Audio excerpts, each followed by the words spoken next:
ఈ రోజుల్లో మనం ఎవరిని నమ్మాలి, ఎవరిని నమ్మకూడదు ఏంటని అస్సలు అర్థం కావట్లేదు. రీల్స్‌లో జరుగుతున్నవి నిజమా? స్క్రిప్టెడా? అంటే నాకు తెలిసి 99% కాదు 100% స్క్రిప్టెడే ఉంటున్నాయి ఇప్పుడు. ఎందుకంటే ఫాలోవర్స్, మనీ ఇదే అందరికీ లోకమైపోయింది. కొంతమంది ఇన్‌ఫ్లుయెన్సర్స్‌కి. అందరిని అనట్లేదు. మోస్ట్‌లీ అందరూ అలాగే ఉన్నారనుకోండి. అసలు ఏ టాపిక్ గురించి మాట్లాడుతున్నాము అంటే సేవ్ లిటిల్ కృష్ణ. అసలు ఈ టాపిక్ ఎక్కడ స్టార్ట్ అయింది అంటే నేను క్రేజీ మనీ నుంచి స్టార్ట్ చేస్తా. అసలు నాకెక్కడ డౌట్ వచ్చింది ఏంటి అంటే క్రేజీ మనీ ఒకసారి తనకి 10-15K ఫాలోవర్స్ ఉన్నప్పటి నుంచి నేను ఫాలో అవుతున్నాను. ఎందుకంటే నాకు వైజాగ్ అంటే ఇష్టం. తను వైజాగ్‌లో ర్యాపిడో చేస్తూ ఉంటాడు. సో, నేను సిటీని చూస్తూ ఉండేవాడిని తన ర్యాపిడో వీడియోస్ ద్వారా. సో, ఒకరోజు ఏంటంటే తను స్టోరీ పెట్టాడు. మా నాన్నని నేను కాపాడుకోలేకపోయాను అని తన నాన్నగారు చితి ముందు ఏడుస్తూ ఒక స్టోరీ పెట్టాడు.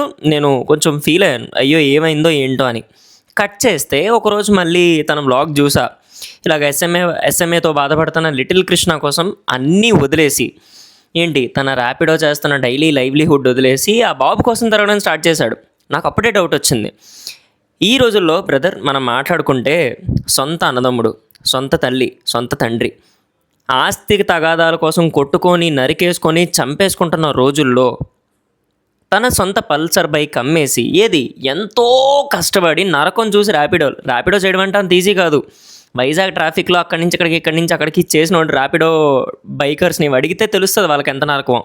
అలాంటి బైక్, కొత్త బైక్ని అమ్మేసుకొని ఆ అబ్బాయికి హెల్ప్ చేశాడంటే సరే ఏదో ఓకేలే. నాకు ఒక 50% డౌట్ చెప్తున్నాను కదా, ఇంట్లో వాళ్ళే మనకి సహాయం చేయరు. అలాంటి రోజులు ఇవి. ఇంకా గట్టిగా మాట్లాడుకుంటే కలికాలం. ఏంటబ్బా బైక్ అమ్మేశాడు అని అనుకున్నా. తర్వాత చూస్తుంటే ఫ్లో పెరిగింది. ఇంకా తనకి ఫాలోవర్స్ పెరుగుతున్నారు, తను కలెక్ట్ చేస్తున్నాడు అని అన్నారు. సడన్గా నేను చూస్తే నవీన్ రామ్ సింగ్. ఇతని గురించి అసలు మాట్లాడాల్సిన అవసరం లేదులేండి. ఎందుకంటే ఇతని గురించి నాకు ముందుగానే తెలుసు.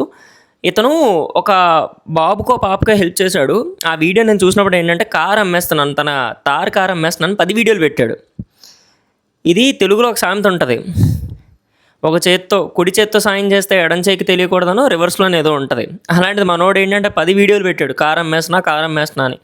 సర్లే నా వ్యూలో ఇడు పెద్ద ఫాలోవర్ పిచ్చోడు అని అనుకున్నా. నా వ్యూలో, నేను అందరినీ అనట్లేదు, మీకు ఒక మంచి ఒపీనియన్ ఉండొచ్చు, నాకైతే లేదు. సో ఇప్పుడు జరుగుతున్న ఇష్యూ ఏంటంటే ఆల్మోస్ట్ చాలా మటుకు డబ్బులు ఏదైతే సేవ్ లిటిల్ కృష్ణ పేరు మీద కలెక్ట్ చేసిన డబ్బులు ఏదైతే ఉన్నాయో చాలా మటుకు స్కామ్ జరిగింది అని వాళ్ళే మాట్లాడుకుంటున్నారు. వాళ్ళలో వాళ్ళకే తగులయి. అండ్ అందులో మెయిన్గా మనీ చెప్పిన అప్డేట్ ఏంటంటే స్క్రిప్టెడ్ వీడియోస్ చేశామని.